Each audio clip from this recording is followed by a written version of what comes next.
الحمد لله رب العالمين، والصلاة والسلام على رسوله محمد وعلى آله وأصحابه أجمعين.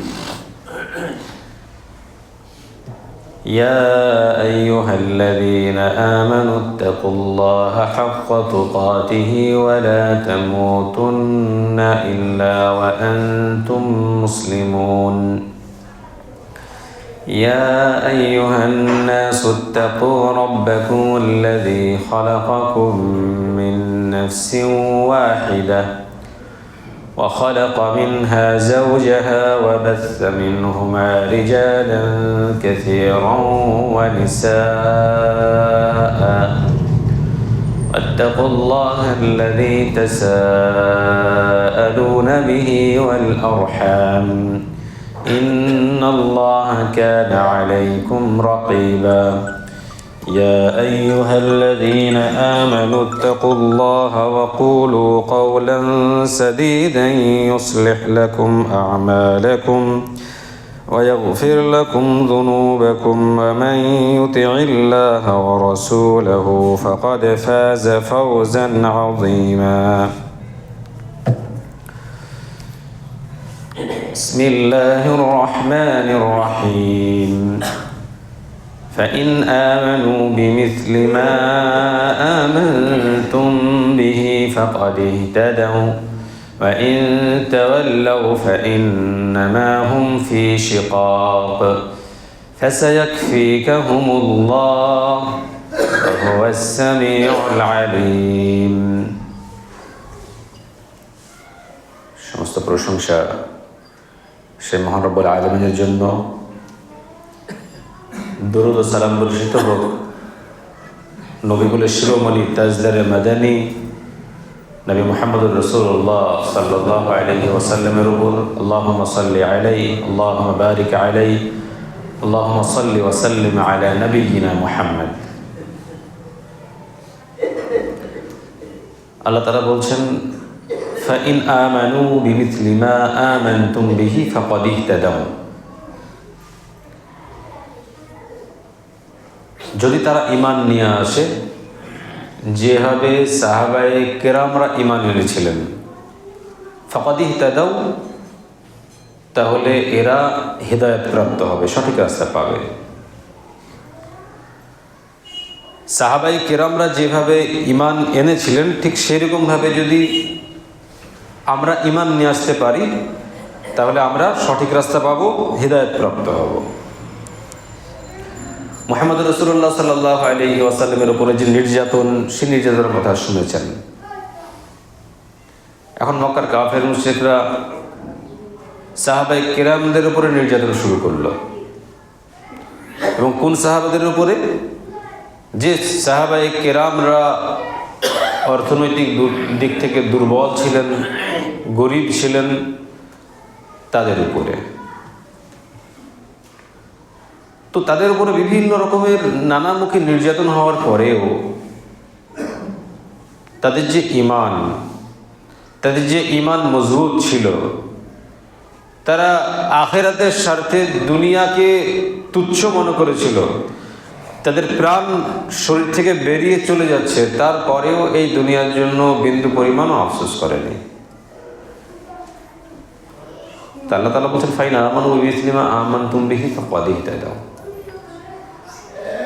তোমাদের যে ঈমান যদি সাহাবায়ে কেরামদের মতো ঈমান হয়, তোমরা যদি ঈমান নিয়ে আসো ঠিক ওই রকম ভাবে যেভাবে সাহাবায়ে কেরামরা এনেছিলেন, হিদায়াত প্রাপ্ত তোমরা হবে। তারা দুনিয়াতে অনেক কষ্টে থাকার পরেও, মক্কার কাফের মুশরিকরা অনেক নির্যাতন করার পরেও সেই সাহাবায়ে কেরামরা বিন্দু পরিমাণ এই দুনিয়ার জন্য আখিরাতকে বিলীন করে দেয়নি, আখিরাতের কোনো ক্ষতি হতে দেয়নি। বরং দুনিয়া থেকে তো চলে যাবই, তো এখনই চলে যায়। দুনিয়া থেকে কোনো না কোনো দিন চলে যাব। তো কাফেররা অত্যাচার করে ইসলাম ছাড়ানোর চেষ্টা করছে, কাফেররা অত্যাচার করে ইসলাম থেকে আবার ওই শিরকের দিকে নিয়ে যাওয়ার চেষ্টা করছে। আমি শিরকের দিকে যদি চলে যাই তাহলে চিরস্থায়ী জাহান্নামী হয়ে যাব। এখন আমাকে মেরে দেখ, মরে যাই, মরে যাওয়ার পরে তো জান্নাত আমার জন্য অপেক্ষা করছে। এইরকমভাবে তাদের ইমানকে দৃঢ় রেখে, মজবুত রেখে দুনিয়া থেকে চলে গেছেন।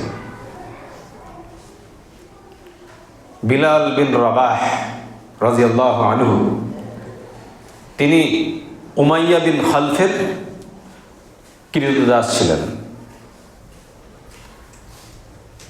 এই কুরাইশ নেতা উমাইয়া বিন খালফ অনেক শয়তান বেয়াদব ছিল। যখন মুহাম্মদ রাসূলুল্লাহ সাল্লাল্লাহু আলাইহি ওয়াসাল্লামের দাওয়াতে বিলাল বিন রাবাহ,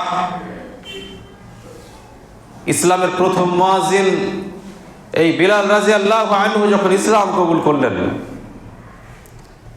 তখন এই উমাইয়া বিন খালফ এই পাষণ্ডটা অনেক বল প্রয়োগ করলো বিলাল রাদিয়াল্লাহু আনহুর উপরে, ইসলাম ত্যাগ করতে হবে।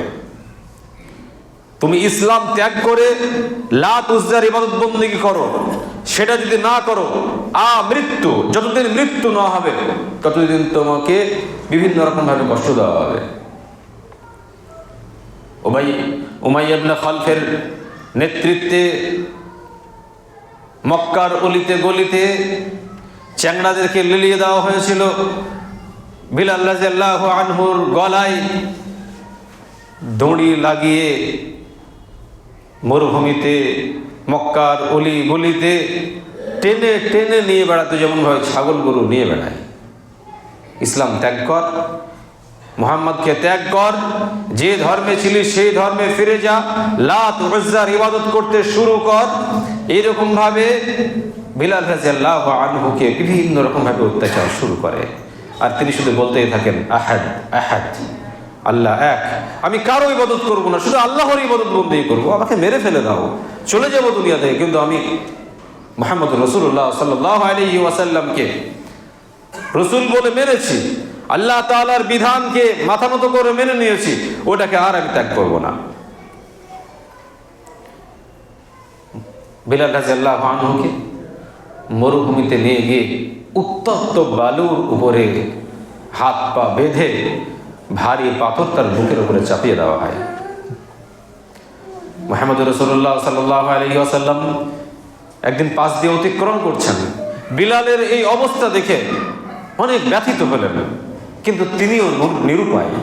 মুহাম্মদ রাসূলুল্লাহ সাল্লাল্লাহু আলাইহি ওয়াসাল্লামের উপরে সরাসরি ওই অত্যাচারটা এই জন্য করতে পারছে না, কারণ তার পাশে তার চাচা আবু তালেব আছেন। আর এরা গরিব শ্রেণীর ক্রীতদাস, ইসলাম কবুল করেছে, এখন এর পক্ষে কথা বলার কেউ নেই। মুহাম্মদ সাল্লাল্লাহু আলাইহি ওয়াসাল্লাম তিনি আবু বকর রাদিয়াল্লাহু আনহুকে গিয়ে বললেন যে বিলালকে অনেক কষ্ট দেওয়া হচ্ছে, উনি আল্লাহর জন্য অনেক কষ্ট পাচ্ছেন। উমাইয়া ইবনে খালফ নানামুখী অত্যাচার তার উপরে চাপিয়ে দিয়েছেন। মরুভূমিতে দেখে আসলাম উত্তপ্ত বালুর উপরে তার হাত পা বেঁধে তার বুকের উপরে পাথর চাপিয়ে দেওয়া হয়েছে। শুধু ইসলামকে পরিত্যাগ করতে বলা হচ্ছে, ইসলামকে ছেড়ে দেওয়ার কথা বলা হচ্ছে, বল প্রয়োগ করা হচ্ছে। আবু বকর রাদিয়াল্লাহু আনহু তিনি বিষয়টা বুঝতে পারলেন যে মুহাম্মদ সাল্লাল্লাহু আলাইহি ওয়াসাল্লাম বিষয়টা নিয়ে কষ্ট পাচ্ছেন, আমি যেন সাহায্য করি কোনো রকম ভাবে, যাতে বিলাল রাদিয়াল্লাহু আনহু ওই কাফেরদের হাত থেকে রক্ষা পায়। আবু বকর রাদিয়াল্লাহু আনহু উমাইয়া ইবনে খালফ এই দুরাচার শয়তানের সঙ্গে তিনি চুক্তি করলেন, বিলালকে কিসের মাধ্যমে তুমি ছাড়বে, আমি ক্রয় করব, কিসের মাধ্যমে তুমি বিক্রি করবে। আবু বকর রাদিয়াল্লাহু আনহুর একটা কাফের গোলাম ছিল নিস্তাস। চুক্তি হলো যে নিস্তাসকে দেবে একটি দামি চাদর আর কিছু স্বর্ণ মুদ্রা। আবু বকর রাদিয়াল্লাহু আনহু ওই কাফের গোলাম নিস্তাসকে একটি দামি চাদর, কিছু স্বর্ণ মুদ্রা তিনি উমাইয়া ইবনে খালফকে দিয়ে বিলাল রাদিয়াল্লাহু আনহুকে তিনি ক্রয় করলেন। ক্রয় করার পরে তিনি স্বাধীন করে দিলেন। সুবহানাল্লাহ। এখানে কয়েকটা বিষয় আমাদেরকে বুঝতে হবে, ইমানের শক্তি কতটা, তাদের ইমানের দৃঢ়তা কতটা, কতটা ইমান মজবুত। যে বিলাল রাদিয়াল্লাহু আনহু এত কষ্ট পাচ্ছেন, কষ্ট পাওয়ার পরেও তিনি বলছেন আহাদ আহাদ, আল্লাহ এক, আল্লাহ এক। জান বেরিয়ে যায় অবস্থা, তারপরেও তিনি বলছেন আমি ইসলাম পরিত্যাগ করব না। এটা একটা। আর দ্বিতীয় হচ্ছে আবু বকর রাদিয়াল্লাহু আনহু, তিনি তো সংসারের জন্য অনেক কিছু ছিল, তিনি সংসারকে প্রাধান্য না দিয়ে নিজের স্বর্ণ মুদ্রা, নিজের নামি দামি জিনিস, সেগুলো ইসলামের জন্য ব্যয় করে দিচ্ছেন। চলো ইসলামের জন্য আমি একে ক্রয় করে নিলাম, যে আল্লাহর জন্য স্বাধীন করে দিলাম। ওটা অর্থ ব্যয় করে ইসলামের জন্য কাজ করেছেন। আমরা তো সামান্য 2-5 টাকা দান করতে গিয়ে, কিছু করতে গিয়ে অনেক কিছু চিন্তা ভাবনা করি, সামান্য কিছু করি তো অনেক গল্প করি যে এটা করলাম সেটা করলাম। ওই সাহাবিদের ইমান যেটা, সেই ইমানের কাছে আপনি অতি নগণ্য। গোটা বিশ্বের মানুষকে এক দাঁড়িপাল্লায় যদি চাপানো হয়, এদের আমলকে এক দাঁড়িপাল্লায় চাপানো হয়, আর আবু বকর রাদিয়াল্লাহু আনহুর ইমান, তার পুণ্যকে এক দাঁড়িপাল্লায় চাপানো হয়, আবু বকর রাদিয়াল্লাহু আনহুর যে ইমান, তার যে আমল, তার যে নেকি, সেটা ভারী হয়ে যাবে। আমরা তো দুনিয়া নিয়ে ব্যস্ত, ইসলামের জন্য কতটুকু কি করি। এখান থেকে আরেকটা মসলা ইস্তেমবাত হয়। আবু বকর রাদিয়াল্লাহু আনহুর যে কাফের গোলাম নিস্তাস ছিল, কাফের মুশরিকরা বলে যে ইসলাম এসেছে, ইসলাম যারা গ্রহণ করেছে তরবারির ভয়ে ইসলাম গ্রহণ করেছে। তো আবু বকর কি তার গোলামকে বাধ্য করতে পারতো না, ইসলাম কবুল করলে তোকে শেষ করে দেবো? এটা তো আবু বকর পারতেন। তিনি দাওয়াত দিয়েছেন, গ্রহণ করেননি, কাফিরি থেকে গেছেন। ইসলাম বুঝিয়ে, ইসলামের বার্তা দেওয়ার পরে যার ভালো লেগেছে গ্রহণ করেছে, যে ইসলাম কবুল কর, নাহলে তোর গলা ছেটে দেবো, এরকম ভাবে ইসলাম এটা সাপোর্ট করে না। ইসলাম এরকম ভাবে আসেনি, বরং ইসলাম শিখেছে, ইসলাম দেখেছে, তারপরে ইসলাম কবুল করেছে। সম্মানিত উপস্থিতি, তাদের ইমান এত মজবুত ছিল। এখন আপনি নিজেকে জিজ্ঞাসা করেন যে তাদের ইমানের কাছে কি আমার কোটি কোটি গুণের কোটি কোটি ভাগের 1 ভাগও ইমান আমার কাছে আছে? আর আল্লাহ তাআলা বলছেন ফাইন আমানু বিমিথলি মা আমানতুম বিহি ফাকাদ ইহতাদাউ। তোমরা যদি সাহাবায়ে কেরামদের মতো ইমান নিয়ে আসো, যেমন ভাবে তারা ইমান নিয়ে এসেছিল, তাহলে তোমরা হিদায়াত প্রাপ্ত হবে, সঠিক রাস্তা পাবে। আর যে রাস্তা পাবে সেই রাস্তা দিয়ে জান্নাত পর্যন্ত পৌঁছে যাবে। ইয়াসিরের পরিবারকে যেভাবে আবু জাহাল এই দুরাচার ধ্বংসের পথে ঠেলে দিয়েছিল, ইয়াসিরের পরিবার তারা ইয়ামান থেকে হিজরত করে মক্কায় এসেছিলেন। ইয়াসির এবং তার স্ত্রী সুমাইয়া, তার ছেলে আম্মার, এরা যখন ইসলাম কবুল করলো, তখন আবু জাহাল এই বেয়াদবটা তাদেরকে মরুভূমিতে হাত পা বেঁধে, তার নেতৃত্বে, আবু জাহালের নেতৃত্বে হাত পা বেঁধে মরুভূমিতে ফেলে রাখত, প্রচণ্ড অত্যাচার করত। মুহাম্মদ রাসূলুল্লাহ সাল্লাল্লাহু আলাইহি ওয়াসাল্লাম একদিন পাশ দিয়ে যাচ্ছেন, আল্লাহ সাল্লাল্লাহু আলাইহি ওয়াসাল্লাম দুরবস্থা দেখলেন, কিছু করার নেই, মুহাম্মদ সাল্লাল্লাহু আলাইহি ওয়াসাল্লাম কিছু করতে পারবেন না। তিনি বললেন সাবরান আলা ইয়াসির ফাইন্না মাওঈদাকুমুল জান্নাহ। হে ইয়াসিরের পরিবার, তোমরা ধৈর্য ধারণ করো, যেটা করছে কাফের মুশরিকরা এটার উপরে অটল থাকো, ইসলামকে ছেড়ে দিও না, অটল থাকো, ধৈর্য ধারণ করো। ফাইন্না মাওঈদাকুমুল জান্নাহ, তোমাদের জন্য জান্নাত অপেক্ষা করছে। ইয়াসির রাদিয়াল্লাহু আনহু তাদের অত্যাচার সহ্য না করতে পেরে একসময় তিনি শহীদ হয়ে গেলেন। বড় দুঃখের বিষয়, ইয়াসিরের স্ত্রী সুমাইয়া রাদিয়াল্লাহু আনহা বয়স্ক মানুষ, বৃদ্ধা মানুষ। আবু জাহাল পাষণ্ড এই শয়তানটা সুমাইয়ার গুপ্তাঙ্গে, সুমাইয়ার লজ্জাস্থানে বর্ষা প্রবেশ করিয়ে দিয়ে তাকে মৃত্যুর দিকে ঠেলে দিল। এত নির্মম অত্যাচার করার পরেও তারা ইসলামের উপর অটল ছিল, কারণ তারা বাস্তবটা জেনেছিল। কষ্ট তো এখন, যতক্ষণ প্রাণ আছে ততক্ষণ কষ্ট পাচ্ছি, প্রাণ চলে যাওয়ার পরে তো জান্নাত আমাদের জন্য অপেক্ষা করছে। এইরকম ভাবে তারা দুনিয়াকে বিসর্জন দিয়েছিল, দুনিয়াকে তুচ্ছ মনে করেছিল। আম্মার রাদিয়াল্লাহু আনহু, ইয়াসিরের সন্তান, তাকেও মক্কার কাফের মুশরিকরা হাত পা বেঁধে মরুভূমির উত্তপ্ত বালিতে ফেলে রেখে বুকে পাথর চাপিয়ে বাধ্য করছিল যে মুহাম্মদকে গালি দে, তাহলে তোকে ছেড়ে দেবো, মুহাম্মদকে গালি দে। আম্মার বিন ইয়াসির তিনি একটা সময় গালি দিয়ে ফেললেন মুহাম্মদ সাল্লাল্লাহু আলাইহি ওয়াসাল্লামকে। গালি দেওয়ার পরে ছেড়ে দিল। মুহাম্মদ সাল্লাল্লাহু আলাইহি ওয়াসাল্লামকে গিয়ে বললেন, হে রাসূল সাল্লাল্লাহু আলাইহি ওয়াসাল্লাম, তাদের অত্যাচার সহ্য করতে না পারে আপনাকে গালি দিতে বলা হচ্ছিল, আমি গালি দিয়ে ফেলেছি। আল্লাহ সাল্লাল্লাহু আলাইহি ওয়াসাল্লাম বলছেন, তুমি কি আমাকে ইচ্ছা করে গালি দিয়েছো? আল্লাহ সাল্লাল্লাহু আলাইহি ওয়াসাল্লামকে বললেন, আমার অন্তরে আম্মার বিন ইয়াসির বললেন, হে আল্লাহর রাসূল, আমার অন্তরে ঈমান দৃঢ় ছিল, আমি ঈমান দৃঢ় ছিল, জাস্ট আমি ওদের কথাতে গালিটা দিয়েছি। আল্লাহ সাল্লাল্লাহু আলাইহি ওয়াসাল্লাম বলছেন, তুমি আবার যদি বলে গালি দিতে, গালি দাও, সমস্যা নাই, তোমার ঈমান তো মজবুত হয়েছে।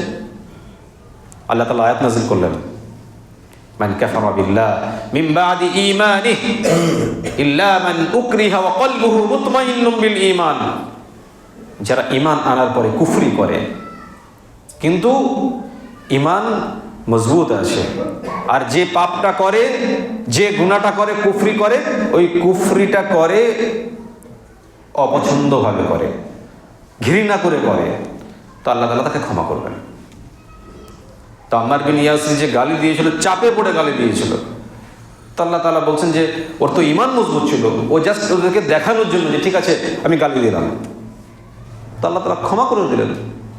আমরা যদি এরকমভাবে কোনো সময় এমন জায়গায় গিয়ে পড়ে যায় যেখানে গিয়ে প্রাণ যায় যায় অবস্থা, হয়তো আপনাকে বলছে যে চলো বলো জয় শ্রীরাম বলো, আপনি দেখছেন যে জয় শ্রীরাম যদি না বলি তাহলে ওরা 100% মেরে দিয়ে, বুঝতে পারছেন সব কিছু, তা আপনাকে যতই বলতে বলা হোক না কেন, আপনি যদি বলেন তো কোনো সময় অন্তর থেকে বলবেন না, ঘৃণা থাকবে, তো ওই ঘৃণা করে যে বলবেন তো ওটা আল্লাহ তাআলা ক্ষমা করবেন।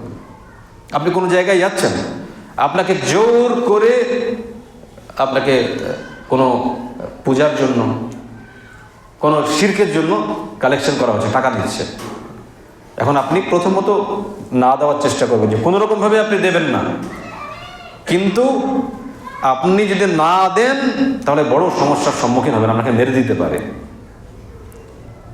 তাহলে সেই ক্ষেত্রে ঘৃণা করে অন্তরে ঈমান রেখে, ঈমান মজবুত রেখে আপনি জান বাঁচানোর তাকে দিতে পারেন। কিন্তু এমনি যে আপনি বললো আপনাকে আপনি দিয়ে দিলেন, এমনটি কিন্তু নয়। আল্লাহ তাআলা আপনার অন্তরের খবর জানেন, যে ভাই কত লাগছে, 500 টাকা, ঠিক আছে ঠিক আছে নিয়ে নেন, এরকম নর্মাল বিষয় না। বরং প্রথমত আপনি চেষ্টা করবেন তাদের হাত থেকে বাঁচার জন্য, দেবেন না, কিন্তু না দিলে প্রাণের সংশয় আছে, ঝুঁকি আছে, যে কোনো সময় আপনি তাদের হাতে আক্রান্ত হতে পারেন। তাহলে সেই ক্ষেত্রে জান বাঁচানোর তাগিদে ঘৃণা করে আপনি দিতে পারেন। আল্লাহ তাআলা আয়াত নাযিল করে আম্মার বিন ইয়াসির রাদিয়াল্লাহু আনহুর ব্যাপারে আল্লাহ রাসূল সাল্লাল্লাহু আলাইহি ওয়াসাল্লামকে জানিয়ে দিলেন, মান কাফারা বিল্লাহ মিন বাদি ঈমানিহি ইল্লা মান উকরিহা ওয়া কলবুহু মুতমাইন্নুন বিল ঈমান। যারা কুফরি করে ঈমান আনার পরে কিন্তু তাদের ঈমান মজবুত আছে, তো আল্লাহ তাআলা তাদের ওই যে কুফরি, অপছন্দ করে কুফরি করেছিল, এটা আল্লাহ তাআলা ক্ষমা করে। তো এরকমভাবে তারা ইসলামের উপর অটল ছিল। মুসআব ইবনে উমাইর, ইনি মক্কার একজন উজ্জ্বল নক্ষত্র তরুণ ছিল। এই ব্যক্তি মুহাম্মদুর রাসূলুল্লাহ সাল্লাল্লাহু আলাইহি ওয়াসাল্লামের দাওয়াত শুনে, আহ্বান শুনে দারুল আরকামে গিয়ে তিনি আল্লাহ সাল্লাল্লাহু আলাইহি ওয়াসাল্লামের উপদেশ শুনে ইসলাম কবুল করেছিলেন, কিন্তু লুকিয়ে রেখেছিলেন যে ইসলামের কথা যদি আমি বলে দিই তাহলে সমস্যায় পড়ে যাব। মুসআব ইবনে উমাইর রাদিয়াল্লাহু আনহু তিনি ইসলাম কবুল করার পরে একটা সময় সেটা প্রকাশ হয়ে যায়, তখন তার মা এবং পরিবারের লোকরা তাকে হাত পা বেঁধে বাড়ির মধ্যে বন্দি করে রেখে দেয়। আর এই মুসআব ইবনে উমাইর তিনি নামি দামি পোশাক পরতেন, দামি দামি পোশাক পরতেন। একটা সময় তিনি সুযোগ পেলেন, বাড়ি থেকে হাবশায় পালিয়ে গেলেন। তাহলে পরিবার, আত্মীয় স্বজন, অত সুখ স্বাচ্ছন্দ্যে জীবনযাপন সমস্ত কিছু ফেলে দিয়ে, বিসর্জন দিয়ে তিনি হাবশায় পাড়ি দিলেন। কি কারণে? ইসলামকে ভালোবেসে। তিনি সেখান থেকে যখন ফিরে আসলেন, মুহাম্মদুর রাসূলুল্লাহ সাল্লাল্লাহু আলাইহি ওয়াসাল্লাম মদিনায় প্রেরণ করলেন, হে মুসআব ইবনে উমাইর, তুমি মদিনায় যাও, মদিনায় গিয়ে তুমি দাওয়াতের কাজ করো, আউস এবং খাজরাজ গোত্রের নেতাদের কাছে দাওয়াত পৌঁছিয়ে দাও। তিনি আউস এবং খাজরাজ গোত্রের লোকদের কাছে গিয়ে তিনি ইসলামের দাওয়াত পৌঁছাতে শুরু করলেন। তার হাত দিয়ে অনেক কাফের মুশরিক ইসলাম কবুল করেছিল। আপনাদেরকে স্মরণ করে দিতে চাই যে তারা ইসলামের জন্য সমস্ত কিছু বিসর্জন দিয়েছিল, ইসলামের জন্য জীবন দিয়ে দিয়েছিল। আমাদেরকে কে মানা করে যে ইসলাম মেনো না? সব তো আপনি তো স্বাধীন, আপনি তো শুধু নামাজটাই পড়তে পারেন। আর নামাজ পড়ার ব্যাপারে কেন বলতে হবে? এটা তো আপনি মুসলিম, সেজন্য পড়তে হবে এটা। আর বাকি কাজ তো অনেক আছে। ইসলামের জন্য আপনার বাড়িঘর সমস্ত কিছু দিয়েও দিতে হতে পারে। সাহাবাদের মতন ঈমান রাখতে গেলে বাড়িঘর সমস্ত কিছু ছেড়ে দিতে হতে পারে। আর আপনি নামাজটাই তো পড়েন না। এবার আপনি নিজেকে প্রশ্ন করেন যে তাদের ঈমানের কাছে আপনার ঈমান কোটি কোটি ভাগের এক ভাগ কি আছে? সাধারণ নামাজটা আপনার কাছে অনেক ভারী। সাহাবায়ে কেরামরা সবসময় মুহাম্মদুর রাসূলুল্লাহ সাল্লাল্লাহু আলাইহি ওয়াসাল্লামের কাছে বসে থাকতেন, যে রাসূলের কাছে বসে যদি কিছু শিখতে পারি, রাসূলের কাছ থেকে তালিম নিতেন। আর আপনাদের যে সময়গুলো পান, ওই তালিম নেওয়া মানে আপনাদের কাছে সময় নষ্ট করা, চায়ের দোকানে বসা, এখানে সেখানে বসা, হই হট্টগোল করা, হাসি তামাশা করা, এই করেই তো জীবন শেষ করে দিলেন। সাদ বিন আবি ওয়াক্কাস রাদিয়াল্লাহু আনহু তিনি যখন ইসলাম কবুল করলেন, তো তার মা হামনা সে অত্যন্ত অস্থির হয়ে উঠল যে আমার ছেলে ইসলাম কবুল করবে। তিনি তার সন্তানকে উদ্দেশ্য করে বললেন, আলাইসা ক্বাদ আমারাল্লাহু বিল বির ওয়াল্লাহি লা আত'আমু তা'আমা ওয়া লা আশরিবু শারাবা হাত্তা আমুতা আও তাকফুর। আল্লাহর কসম করে বলছি, হে সাদ বিন আবি ওয়াক্কাস, আমি খাওয়া দাওয়া সমস্ত কিছু ছেড়ে দেবো যতক্ষণ ইসলাম তুমি ত্যাগ না করবে, মুহাম্মদকে অস্বীকার না করবে। আল্লাহ কি বলেননি যে মায়ের সঙ্গে ভালো ব্যবহার করতে হবে? তুমি আমাকে কেন কষ্ট দিচ্ছ? কেন তুমি মুহাম্মদকে নবী বলে মেনে নিয়েছো? কেন তুমি ইসলাম গ্রহণ করেছো? ছেড়ে দাও এগুলো, নয়তো তোমার মা অনেক কষ্ট পাবে। তোমার মাকে কষ্ট দেওয়া মানে তুমি তো নরকে যাবে, তুমি তো জাহান্নামে যাবে। কেন মাকে তুমি কষ্ট দিচ্ছ? তিনি বললেন যে মা, আমি যে ইসলাম কবুল করেছি এর উপরেই থাকবো, আমি ইসলাম পরিত্যাগ করবো না। আল্লাহ তাআলা আয়াত নাযিল করলেন সূরা আনকাবুত আয়াত নাম্বার 15, ওয়া ইন জাহাদাকা আলা আন তুশরিকা বি মা লাইসা লাকা বিহি ইলমুন ফালা তুতি'হুমা ওয়া সাহিবহুমা ফিদ দুনিয়া মা'রুফা। আল্লাহ তাআলা বলছেন, তোমার মা এবং তোমার বাপ, তোমার পরিবারের এরা যদি শিরকের জন্য আহ্বান করে, আমার সঙ্গে শরীক করতে বলে, যে ব্যাপারে তোমার জ্ঞান নেই, তাহলে তাদের কথা মানবে না। তোমার মা বাপ শিরক করতে বলছে, তোমার মা বাপ তোমাকে হারাম কাজের দিকে নিয়ে যাচ্ছে, খবরদার তোমার মা বাপের কথা মানবে না। ফালা তুতি'হুমা ওয়া সাহিবহুমা ফিদ দুনিয়া মা'রুফা। তবে হ্যাঁ, তোমার মায়ের সঙ্গে দুনিয়াতে ভালো ব্যবহার করবে, তোমার মা বাপের সঙ্গে তারা কাফের মুশরিক হোক, তোমার যে হক সেই হকটা আদায় করবে, কিন্তু তাদের কথা শুনে কাফের মুশরিক হয়ে যাবে না। আল্লাহ তাআলা মা বাপকে এত গুরুত্ব দিয়েছেন যে কোনো মা বাপ যদি সে আল্লাহ তাআলাকে অস্বীকারও করে, আল্লাহকে যদি গালিগুলোজও করে, আল্লাহর সঙ্গে যদি শরীকও করে, তো আল্লাহ তার উপরে তো প্রচণ্ড রেগে থাকবেন, ঠিক আছে। তারপরেও আল্লাহ তাআলা এত ইনসাফকারী, তিনি বলছেন যে তোমার মা বাপ যতই যা করুক না কেন, বিশাল বড় পাপী, শিরিক করছে, কিন্তু তোমার মা বাপের সঙ্গে দুনিয়াতে ব্যবহার ভালো করবে। তাহলে আপনার মা বাপ যদি কাফের মুশরিক হয়, তাহলে আপনার দায়িত্ব হচ্ছে আপনার মা বাপের সেবা করা, খিদমত করা, খাবার দেওয়া, সব কিছু, এইসব দায়িত্বগুলো আপনার। মুশরিক হলেও ওই দায়িত্ব পালন করতে হবে।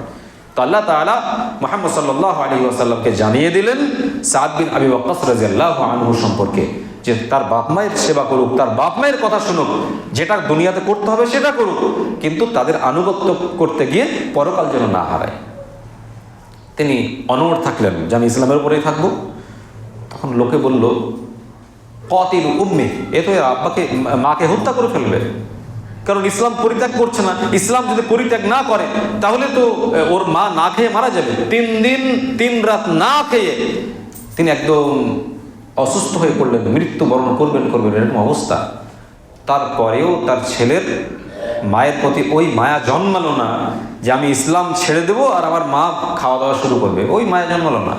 তখন তিনি বলে দিলেন দীপ্ত কণ্ঠে, ইয়া উম্মাহু তা'লামিন ওয়াল্লাহি লাউ কানাত লাকি মিয়াতু নাফসিন ফাখরাজাত নাফসান মা তারাকতু দীনি হাদা লিশাইইন ফাইন শি'তি ফাকুলি ওয়া ইন শি'তি লা তাকুলি ফাআকালাত। আল্লাহর কসম করে বলছি, হে মা তুমি শুনে নাও, তোমার মতো 100 মায়ের জীবন যদি এক এক করে বের হয়ে যায় তারপরেও আমি এই ইসলাম পরিত্যাগ করব না। তোমার ইচ্ছা হলে খাও, না হলে না খাও, তুমি মরে যাও, আমার দেখার কিছু নেই। আমি ইসলাম গ্রহণ করেছি, ইসলামের উপরেই থাকবো, তোমার যেটা ভালো লাগে সেটা করো। তুমি তো একটা মা, তোমার মতো 100 মা যদি আমি পাই, 100 মাকে শুধু ইসলামের জন্য পরিত্যাগ করব। তার মা দেখলো এই ছেলেকে ইসলাম থেকে কোনো রকম ভাবেই ফিরিয়ে আনা যাবে না। শেষ পর্যন্ত তার মা কোনো রাস্তা না দেখতে পেয়ে তিনি খেতে শুরু করলেন। মাঝে মাঝে আমাদের কাছে অনেক খবর আসে যে মা বাপ এতই জালেম, যুবক ছেলেটা যখন দাড়ি রেখে দেয় তখন বারবার বল প্রয়োগ করে, খ্যাপা লাগছে, দাড়ি কাট, এরকম অনেক রিপোর্ট আমার কাছে আসে। গতকালকে শেখ মতিউর রহমান মাদানী হাফিজাহুল্লাহর একটা বক্তব্য শুনছিলাম। তো একটা ছেলে, বাংলাদেশের ছেলেটা দাড়ি রেখে দিয়েছে, তো পরিবারের অনেক চাপ, বাপ মা দুজনের পেছনে লেগেছে দাড়ি কাটতে হবে। ও ছেলেটা বলছে দাড়ি কাটবো না। ও ছেলেটা অনেক রকমভাবে তর্ক বিতর্ক করে। পরবর্তীতে শাইখ বলেছেন যে তোমার মা বাবার সঙ্গে তর্ক বিতর্ক করবে না, যা বলছে শোনো, চুপচাপ থাকো।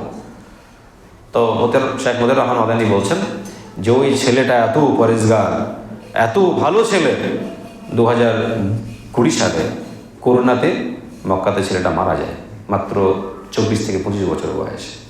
তার মা পরবর্তীতে তার আব্বা মা হেদায়েতপ্রাপ্ত হন। সম্মানিত উপস্থিতি, তো অনেক জালেম পিতামাতা আছেন, ছেলেরা যখন ইসলামের উপরে থাকে তখন বল প্রয়োগ করে ইসলাম থেকে অন্যদিকে নিয়ে যাওয়ার চেষ্টা করে। এই দাড়ি রেখেছিস, বড় লাগে, তোর বাপের দাড়ি নাই, তুই কোন দাড়ি রেখেছিস? আসলে এরা মুহাম্মদ রাসূলুল্লাহ সাল্লাল্লাহু আলাইহি ওয়াসাল্লামের আদর্শ এটা বোঝে না। সাহাবায়ে কেরামদের ঈমান কত মজবুত ছিল এটা বোঝে না। মানে নামমাত্র শুধু মুসলমান আছে, ইসলাম কি, মুসলমান হতে গেলে কি করতে হয় এসব বিষয়গুলো কিছুই জানে না।